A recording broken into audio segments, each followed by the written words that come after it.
ਹੁਣ ਜੇ ਗਾਉਣੇ ਵਾਲਾ ਕਹਿ ਰਿਹਾ ਡੱਬਾ ਵਿੱਚ ਬੰਦ ਬੋਤਲਾਂ ਮੁੰਡੇ ਮਾਰਦੇ ਫਿਰ ਲਲਕਾਰੇ, ਫਿਰ ਸਾਡੇ ਮੁੰਡੇ ਲਲਕਾਰੇ ਮਾਰਨ ਲੱਗ ਜਾਂਦੇ। ਜੇ ਗੁਰਦਾਸ ਮਾਨ ਕਹਿ ਰਿਹਾ ਕਿ ਜੀ ਰੋਟੀ ਹੱਕ ਦੀ ਖਾਈਏ ਜੀ, ਭਾਵੇਂ ਬੂਟ ਪਾਲਸ਼ਾਂ ਕਰੀਏ, ਫਿਰ ਅਗਲਾ ਕਹਿੰਦਾ ਯਾਰ ਹੱਕ ਦਾ ਕੰਮ ਕਰੋ, ਹੱਕ ਦੀ ਰੋਟੀ। ਇਹ ਚੀਜ਼ਾਂ ਲੈ ਕੇ ਆਉਣੀਆਂ। ਸੁਖਵਿੰਦਰ ਵਰਗੇ ਸਾਡੇ ਹੀਰੋ ਦਿੱਲੀ ਦੇ ਉੱਥੇ ਗਾ ਰਹੇ ਆ ਬੈਠ ਕੇ।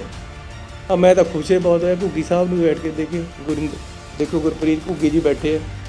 ਪੰਜਾਬ ਦਾ ਕਲਚਰ, ਪੰਜਾਬ ਦੀਆਂ ਫਿਲਮਾਂ ਇਹਨਾਂ ਲੋਕਾਂ ਨੇ ਚਮਕਾਤੀਆਂ। ਅਸਲ ਦੇ ਵਿੱਚ ਪੰਜਾਬੀ ਕਲਚਰ ਹੈ, ਇਹ ਉਹਨੂੰ ਸਹੀ ਤਰੀਕੇ ਨਾਲ ਪੇਸ਼ ਕਰ ਰਹੇ, ਜਿਹਦੇ ਨਾਲ ਸਾਡਾ ਹੋ ਰਿਹਾ। ਕਿਉਂ ਨਾ ਕਰੀਏ, ਕਿਉਂ ਨਾ ਪੰਜਾਬ ਦਾ ਕਲਚਰ ਇਸੇ ਤਰ੍ਹਾਂ ਅੱਗੇ ਵਧੇ।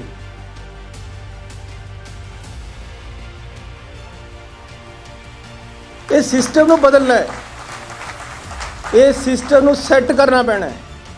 ਕਿਉਂ ਰੋਕਣਾ ਬਈ? ਤੁਸੀਂ ਜਿਹੜਾ ਦਿੱਲੀ ਦਾ ਨੰਬਰ ਆ ਗਿਆ, ਰਾਜਸਥਾਨ ਦਾ ਨੰਬਰ ਆ ਗਿਆ, ਉਹ ਤਾਂ ਜਦੇ ਹੱਥ ਦੇ ਦਿੰਦੇ, ਰੁਕੋ ਸਾਈਡ ਪਰ ਲਾਓ ਯਾਰ, ਕਿਆ ਕਰਾਉਣਾ ਤਾਂ ਇਹ ਤੇ। ਮੇਰੀ ਗੱਲ ਸੁਣੋ, ਕੋਈ ਗਲਤੀ ਕਰਤੀ ਪੰਜਾਬ 'ਚ ਆ ਗਿਆ, ਕਿਉਂ ਰੋਕ ਰਿਹਾ ਵੀ ਤੂੰ ਇਹਨੂੰ? ਇਹ ਗੱਲਾਂ ਬਹੁਤ ਛੋਟੀਆਂ ਪਰ ਪ੍ਰਭਾਵ ਬੜਾ ਜਾ ਰਿਹਾ ਹੈ।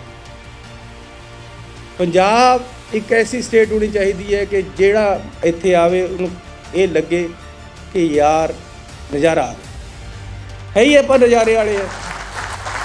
ਪੰਜਾਬੀਆਂ ਦਾ ਸੁਭਾਅ ਖੁੱਲ੍ਹਾ ਹੈ। ਗੁਰਦੁਆਰਾ ਸਾਹਿਬ 'ਤੇ ਵੀ ਪੈਸੇ ਲਾਉਣੇ ਬੜੇ ਜ਼ਰੂਰੀ ਹੈ, ਸਾਡੀ ਧਾਰਮਿਕ ਆਸਥਾ ਹੈ। ਲੇਕਿਨ ਪਿੰਡ ਦੇ ਵਿੱਚ ਇੱਕ ਮੰਦਿਰ ਉਹ ਵੀ ਹੈ ਜਿਹਨੇ ਦੇਸ਼ ਨੂੰ ਸਿਰਜਣਾ, ਜਿਹਨੇ ਸਾਡੇ ਦੇਸ਼ ਦੀ ਤਰੱਕੀ ਕਰਨੀ ਹੈ।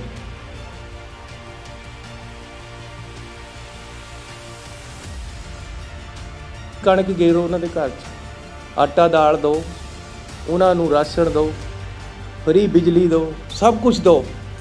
ਲੇਕਿਨ ਜੇ ਤੁਸੀਂ ਐਜੂਕੇਸ਼ਨ ਨਹੀਂ ਦੇਣੀ ਨਾ, ਤਾਂ ਉਹ ਅੱਗੇ ਨਹੀਂ ਵੱਧ ਸਕਦਾ।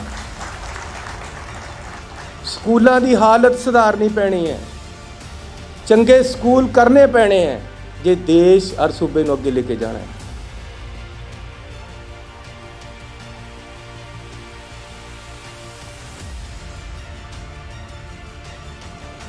जे मैं एक शेर च कहा कि अंधेरों आओ मेरे घर से रोशनी ले लो, अंधेरों आओ मेरे घर से रोशनी ले लो, चिराग बुझने लगेंगे तो दिल जला दो। ये सोच दे नाल अगे बढ़ना होएगा। एजुकेशन एक ऐसी चीज़ है कि इस तो बिना गरीबी नहीं कट्टी जा सकती।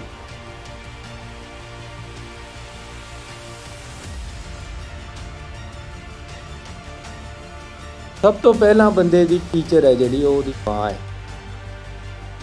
कुदरती माँ मिलती है सानू, कुदरती माँ चो सानू सुभाव मिलता है, सानू एक सोच मिलती है, सानू निमरता या अग्रैसिवनैस जो भी बंदे जिस तरह का भी उसका सुभाव होंदा वो माँ चो मिलता है। बोलण का लहजा माँ दिंदी है, बोली माँ दिंदी है। पहली टीचर साडी माँ है।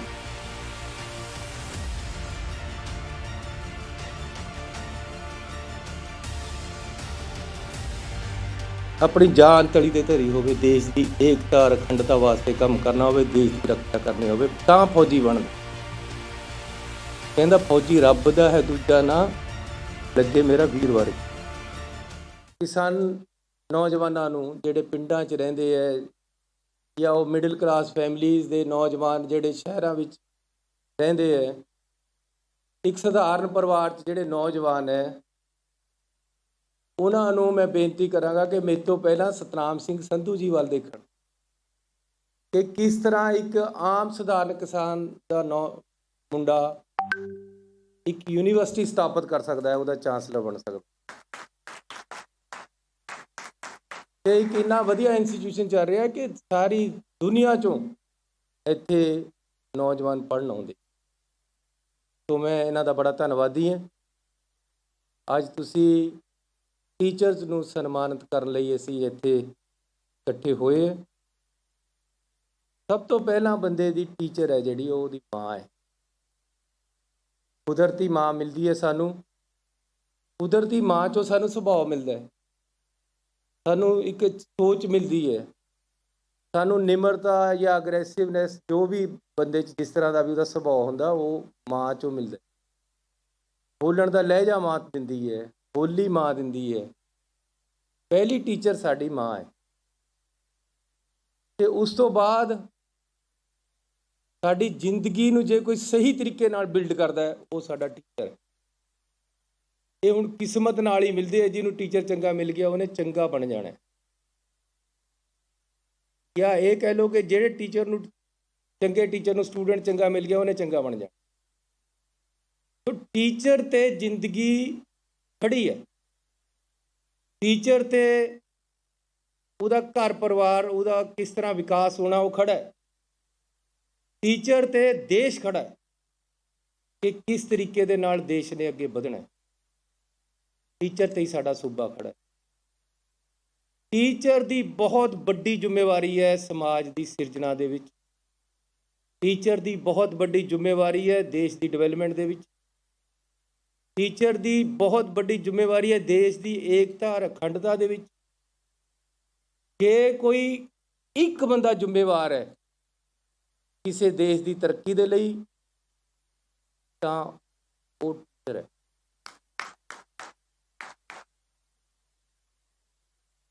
परशुराम जी तो लेके द्रोणाचार्य जी तो लेके चाणक्य जी तो लेके अज तक टीचर की अहमियत का कोई सानी नहीं है। ये हुण परशुराम की तरह टीचर ने लभना कि उसका कारण कौन है। ये हुण चाणक्य की तरह टीचर ने लभना है कि ਉਹਦਾ ਚੰਦਰਗੁਪਤ ਮੌਰੀਆ ਕੌਣ। ਇਹ ਹੁਣ ਟੀਚਰ ਦੀ ਤਰ੍ਹਾਂ ਚਾਣਕਿਆ ਦੁਰਨਾਚਾਰੀਆ ਦੀ ਤਰ੍ਹਾਂ ਇਹ ਤੁਸੀਂ ਲੱਭਣਾ ਹੈ ਕਿ ਤੁਹਾਡਾ ਕਰਨ ਕੌਣ ਹੈ, ਤੁਹਾਡਾ ਅਰਜੁਨ ਕੌਣ ਹੈ। ਇਸ ਲਈ ਅਰਜੁਨ ਪੈਦਾ ਕਰਨੇ ਹੈ, ਚੰਦਰਗੁਪਤ ਮੌਰੀਆ ਪੈਦਾ ਕਰਨੇ, ਕਰਨ ਪੈਦਾ ਕਰਨੇ ਹੈ ਤਾਂ ਟੀਚਰ ਹੀ ਕਰ ਸਕਦਾ, ਹੋਰ ਕੋਈ ਨਹੀਂ ਕਰ ਸਕਦਾ। ਬਹੁਤ ਬੜੀ ਜ਼ਿੰਮੇਵਾਰੀ ਹੈ ਟੀਚਰ ਤੇ। ਇਸ ਲਈ ਮੈਂ ਤੁਹਾਨੂੰ ਬੇਨਤੀ ਕਰਨਾ ਚਾਹੁੰਦਾ ਕਿ ਸੋਚ ਟੀਚਰ ਦੀ ਕੀ ਹੈ। ਤੁਹਾਡਾ ਮੈਂ ਸਾਰਿਆਂ ਦਾ ਧੰਨਵਾਦ ਕਰਨਾ ਚਾਹੁੰਦਾ ਕਿ ਤੁਸੀਂ ਟੀਚਰ ਬਣੇ ਹੋ।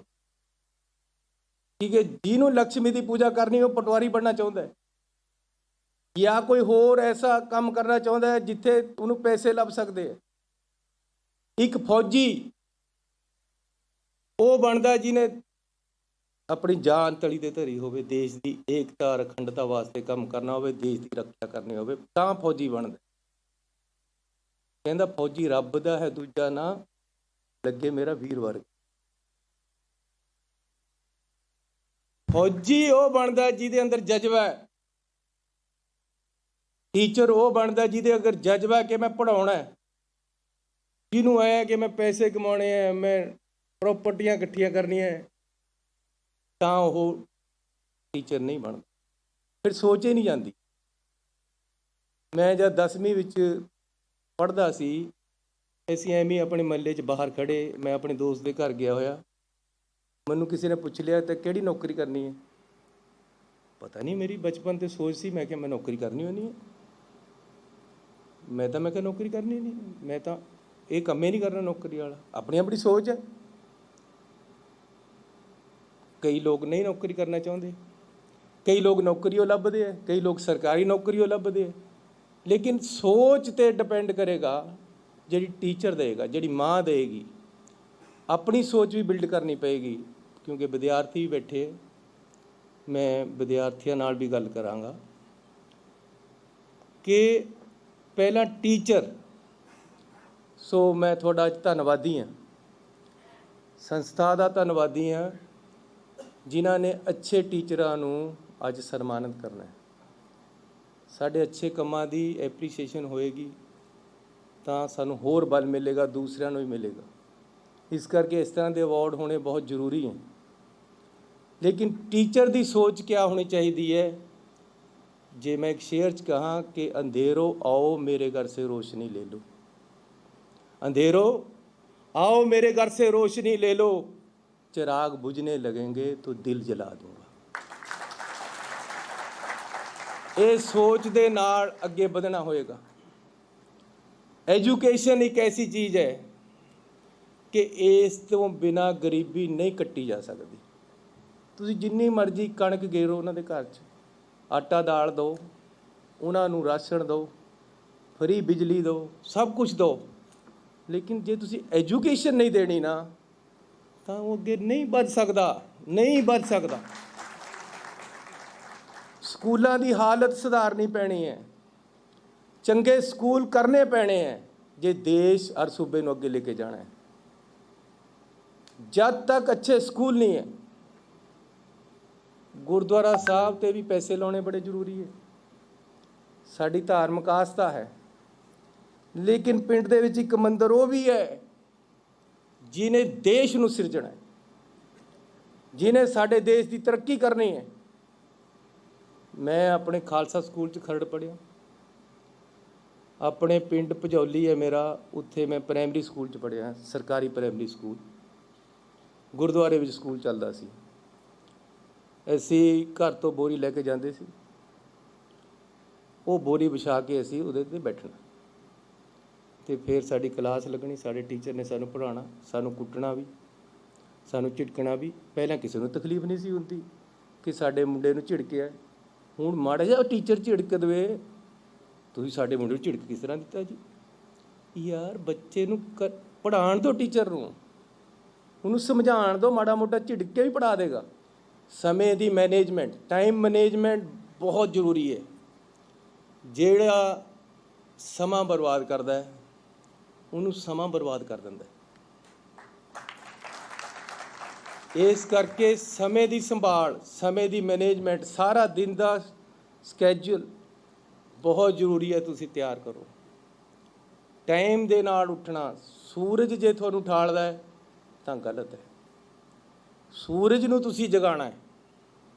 ਇਹ ਸਭ ਤੋਂ ਇੰਪੋਰਟੈਂਟ ਹੈ। ਮੇਰੇ ਤੋਂ ਵੀ ਉਹ ਹੁੰਦਾ ਨਹੀਂ। ਮੈਂ ਅੱਜ ਤੱਕ ਸਵੇਰੇ ਵੀ ਆਪਣੇ ਨਾਲ ਲੜ ਰਿਹਾ ਸੀ, ਆਪਣੇ ਨਾਲ ਲੜ ਰਿਹਾ ਸੀ ਮੈਂ ਸਵੇਰੇ ਵੀ ਕਿ ਲੇਟ ਕਿਉਂ ਉੱਠਿਆ। ਰਾਤ 3:30 ਵਜੇ ਸੁੱਤਾ, ਲੇਟ ਹੋ ਗਿਆ, ਹਾਲਾਂਕਿ ਅਲਾਰਮ ਵੀ ਲਾਇਆ ਹੋਇਆ ਸੀ। ਫਿਰ ਇੱਕ ਵਾਰ ਫਿਰ ਨੂੰ ਮੈਂ ਝੋਨਾ ਜਾ ਹੋ ਜਾਂਦਾ ਬੰਦਾ, ਯਾਰ 10 ਮਿੰਟ ਹੋਰ ਸਹੀ, ਲੇਕਿਨ ਫਿਰ ਮੈਂ ਆਪਣੇ ਆਪ ਨੂੰ ਗਾਲਾਂ ਜ਼ਰੂਰ ਕੱਢੀਆਂ ਕਿ ਲੇਟ ਕਿਉਂ ਹੋਇਆ। ਸਮੇਂ 'ਤੇ ਉੱਠਣਾ ਬਹੁਤ ਜ਼ਰੂਰੀ ਹੈ ਦੋਸਤੋ। ਵਿਦਿਆਰਥੀਆਂ ਨੂੰ ਕਹਿ ਰਿਹਾ, ਸੂਰਜ ਨੂੰ ਤੁਸੀਂ ਜਗਾਓ, ਸੂਰਜ ਤੁਹਾਨੂੰ ਨਾ ਜਗਾਵੇ।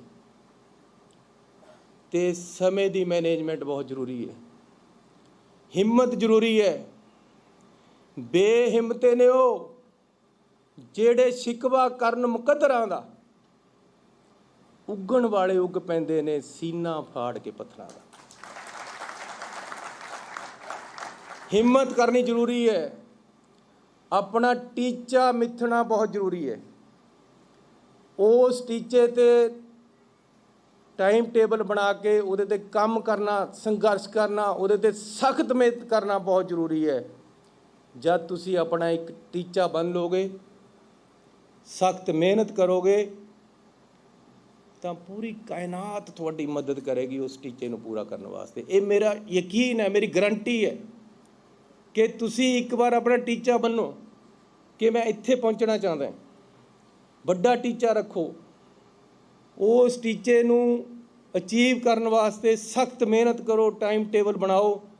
ਜਦ ਤੁਸੀਂ ਸਖਤ ਮਿਹਨਤ ਕਰੋਗੇ ਤਾਂ ਪੂਰੀ ਕਾਇਨਾਤ ਤੁਹਾਡੀ ਮਦਦ ਕਰੇਗੀ ਉਸ ਟੀਚੇ ਨੂੰ ਅਚੀਵ ਕਰਨ ਵਾਸਤੇ। ਇਸ ਗੱਲ ਦੀ ਮੇਰੀ ਤੁਹਾਨੂੰ ਗਰੰਟੀ ਹੈ।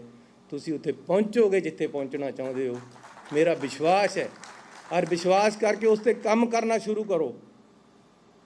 ਔਰ ਯੂਨੀਵਰਸਿਟੀ ਤੁਸੀਂ ਪੜ੍ਹਦੇ ਹੋ, ਜਦੋਂ ਤੁਸੀਂ ਇੱਥੇ ਭੰਗੜਾ ਪੈਂਦਾ ਦੇਖਦੇ ਹੋ ਤਾਂ ਇਹ ਸੋਚਣਾ ਬੜਾ ਜ਼ਰੂਰੀ ਹੈ ਕਿ ਮੈਂ ਭੰਗੜੇ ਦੀ ਟੀਮ 'ਚ ਕਿਉਂ ਨਹੀਂ ਹੈ। ਜੇ NSS ਦਾ ਕੈਂਪ ਲੱਗਿਆ ਹੈ, ਤੁਸੀਂ ਉਹਦੇ 'ਚ ਕਿਉਂ ਨਹੀਂ ਗਏ? ਜੇ ਗਰਾਊਂਡ ਦੇ ਵਿੱਚ ਸ਼ਾਮ ਨੂੰ ਐਕਸਰਸਾਈਜ਼ ਹੋ ਰਹੀ ਹੈ ਤਾਂ ਤੁਸੀਂ ਉੱਥੇ ਹਾਜ਼ਰ ਹੋਣੇ ਚਾਹੀਦੇ ਹੋ, ਤੁਸੀਂ ਕਿਉਂ ਨਹੀਂ?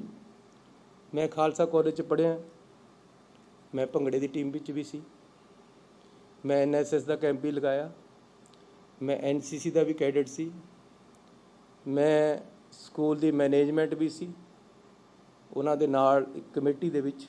ਜਦੋਂ ਸਕੂਲ ਦੇ ਕਾਲਜ ਦੇ ਵਿੱਚ ਫੰਕਸ਼ਨ ਹੁੰਦਾ ਸੀ ਤਾਂ ਉਹਦੀ ਮੈਨੇਜਮੈਂਟ ਕਮੇਟੀ ਦਾ ਮੈਂਬਰ। ਫਿਰ ਮੈਂ ਇਲੈਕਸ਼ਨ ਵੀ ਲੜਿਆ, ਇਲੈਕਸ਼ਨ ਲੜ ਕੇ ਜਨਰਲ ਸੈਕਟਰੀ ਬਣਿਆ। ਮੈਂ ਖੇਡਾਂ ਦੇ ਵਿੱਚ ਹੈਂਡਬਾਲ ਦਾ ਪਲੇਅਰ ਸੀ, 3 ਵਾਰ ਨੈਸ਼ਨਲ ਖੇਡਿਆ, ਇੰਟਰਵਰਸਿਟੀ ਖੇਡਿਆ, 3 ਵਾਰ ਗੋਲਡ ਮੈਡਲ ਹੈਂਡਬਾਲ ਦੇ ਵਿੱਚ ਲਿਆ ਯੂਨੀਵਰਸਿਟੀ, ਪੰਜਾਬ ਯੂਨੀਵਰਸਿਟੀ ਦੀ ਟੀਮ 'ਚ ਰਹਿ ਕੇ। ਮੈਂ ਇਸ ਕਰਕੇ ਦੱਸ ਰਿਹਾ ਕਿਉਂਕਿ ਮੈਂ ਨੌਜਵਾਨਾਂ ਨੂੰ ਸੰਬੋਧਨ ਕਰ ਰਿਹਾ ਤੁਹਾਨੂੰ ਕਿ ਤੁਸੀਂ ਵੀ ਹਰ ਚੀਜ਼ ਦੇ ਵਿੱਚ ਹਿੱਸਾ ਲਓ, ਹਰ ਐਕਟੀਵਿਟੀ ਦੇ ਵਿੱਚ। ਇਕੱਲੀ ਪੜ੍ਹਾਈ ਵੀ ਨਹੀਂ, ਖੇਡੋਗੇ, ਮਿਲ ਵਰਤਣ ਦੀ, ਇੱਕ ਦੂਜੇ ਦੇ ਨਾਲ ਰਲ ਕੇ ਅੱਗੇ ਵਧਣ ਦੀ ਤੁਹਾਨੂੰ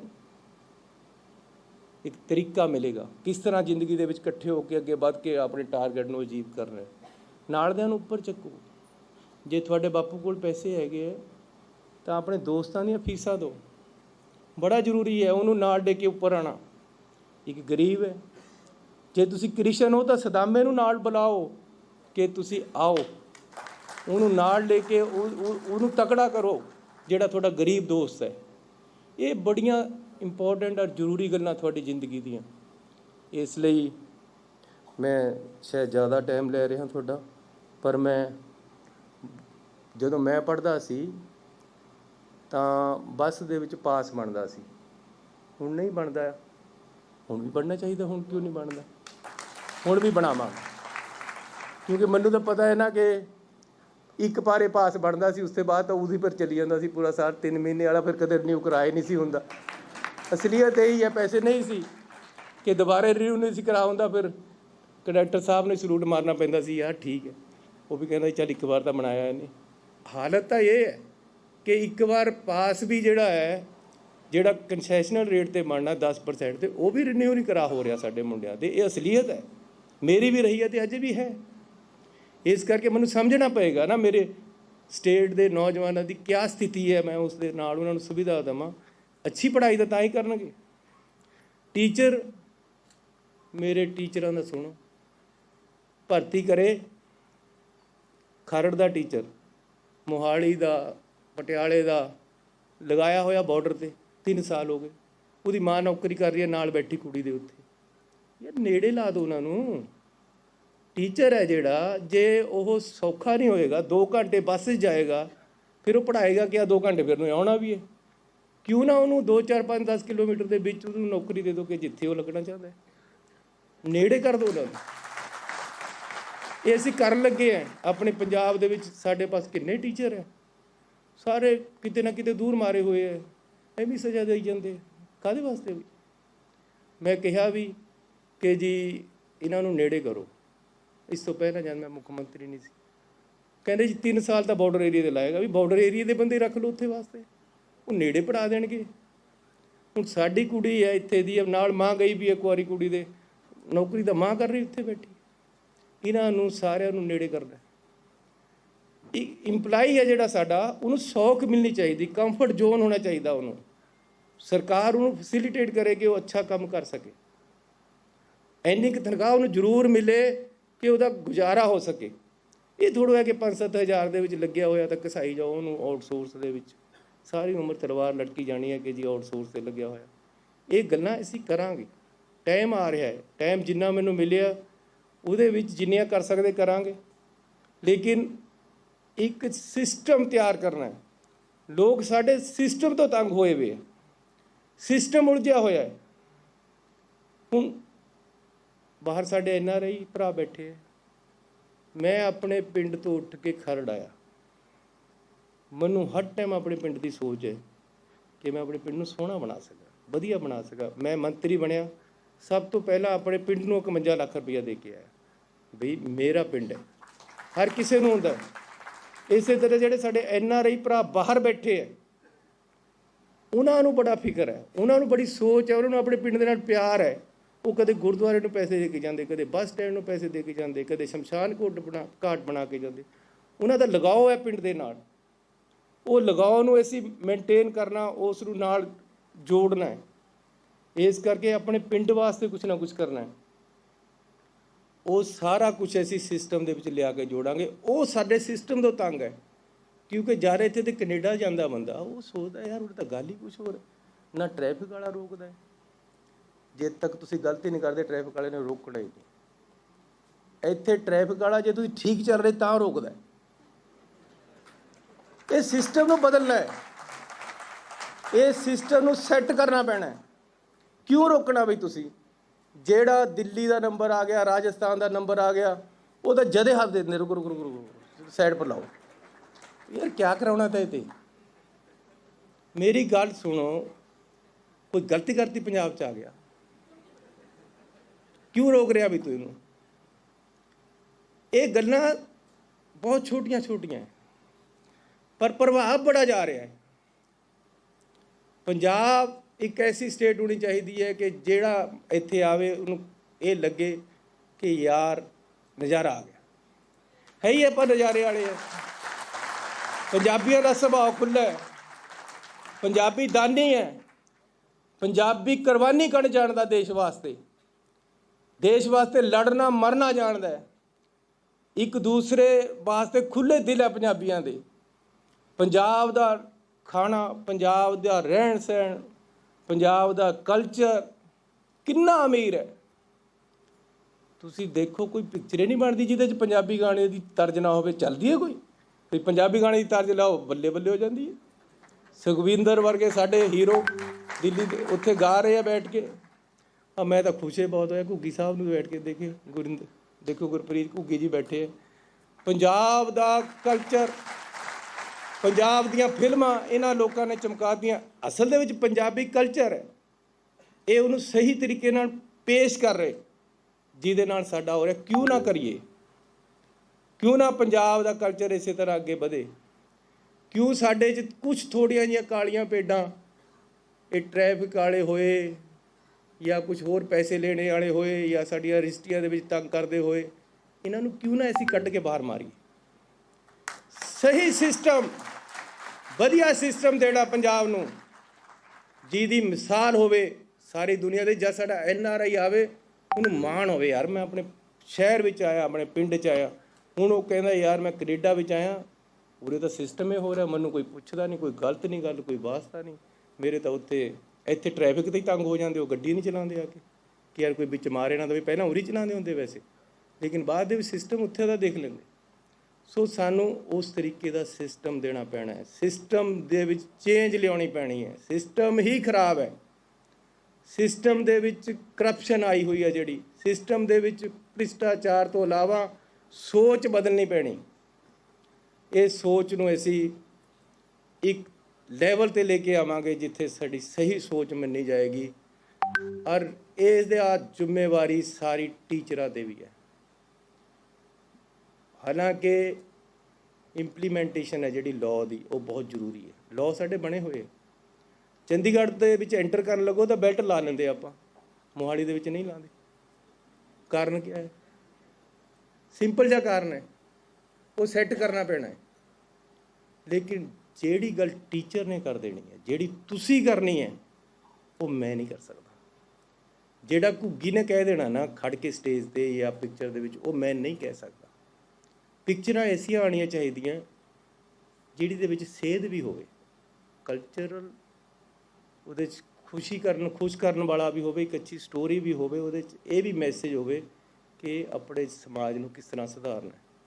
ਹੁਣ ਜੇ ਗਾਉਣੇ ਵਾਲਾ ਕਹਿ ਰਿਹਾ ਡੱਬਾ ਵਿੱਚ ਬੰਦ ਬੋਤਲਾਂ ਮੁੰਡੇ ਮਾਰਦੇ ਫਿਰ ਲਲਕਾਰੇ, ਫਿਰ ਸਾਡੇ ਮੁੰਡੇ ਲਲਕਾਰੇ ਮਾਰਨ ਲੱਗ ਜਾਂਦੇ। ਜੇ ਗੁਰਦਾਸ ਮਾਨ ਕਹਿ ਰਿਹਾ ਕਿ ਜੀ ਰੋਟੀ ਹੱਕ ਦੀ ਖਾਈਏ ਜੀ, ਭਾਵੇਂ ਬੂਟ ਪਾਲਸ਼ਾਂ ਕਰੀਏ, ਫਿਰ ਅਗਲਾ ਕਹਿੰਦਾ ਯਾਰ ਹੱਕ ਦਾ ਕੰਮ ਕਰੋ, ਹੱਕ ਦੀ ਰੋਟੀ ਖਾਓ।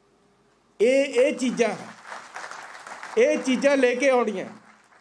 ਹਰ ਸਮਾਜ ਦੇ ਵਿੱਚ, ਆਪਣੇ ਸਮਾਜ ਦੇ ਵਿੱਚ ਹਰ ਤਰ੍ਹਾਂ ਦਾ ਬੰਦਾ ਜਿਹੜਾ ਵੀ ਸਿਸਟਮ ਦੇ ਵਿੱਚ ਚੰਗਾ ਕੰਮ ਕਰ ਰਿਹਾ, ਉਹ ਫਿਲਮਾਂ ਬਣਾ ਰਿਹਾ, ਉਹ ਪੜ੍ਹਾ ਰਿਹਾ ਹੈ, ਉਹ ਗਾ ਰਿਹਾ ਹੈ, ਉਹ ਖੇਤ ਵਿੱਚ ਕੰਮ ਕਰ ਰਿਹਾ ਹੈ, ਉਹਨੂੰ ਸਾਰਿਆਂ ਨੂੰ ਸੁਧਾਰਨਾ।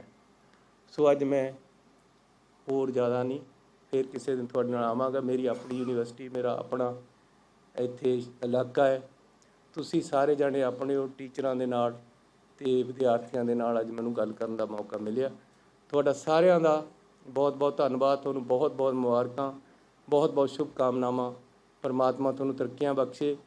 ਤੇ ਅੱਛੇ ਟੀਚਰ ਬਣਾਵੇ ਤੇ ਜਿਹੜੇ ਵਿਦਿਆਰਥੀ ਹੈ ਉਹਨਾਂ ਦੀ ਜ਼ਿੰਦਗੀ ਸੁਨਹਿਰੀ ਹੋਵੇ, ਉਹਨਾਂ ਦੇ ਮਾਂ-ਬਾਪ ਨੂੰ ਉਹਨਾਂ 'ਤੇ ਮਾਣ ਹੋਵੇ। ਸਭ ਤੋਂ ਬੜੀ ਗੱਲ ਇਹ ਹੈ ਕਿ ਮੇਰਾ ਮਾਂ-ਬਾਪ ਮੇਰੇ ਬਾਰੇ ਕਿਆ ਸੋਚਦੇ। ਤੁਹਾਡੇ ਮਾਂ-ਬਾਪ ਨੂੰ ਤੁਹਾਡੀ ਜ਼ਿੰਦਗੀ 'ਤੇ, ਤੁਹਾਡੇ ਕੰਮਾਂ 'ਤੇ ਮਾਣ ਹੋਵੇ। ਤੁਹਾਡਾ ਬਹੁਤ ਧੰਨਵਾਦ। ਜੈ ਹਿੰਦ।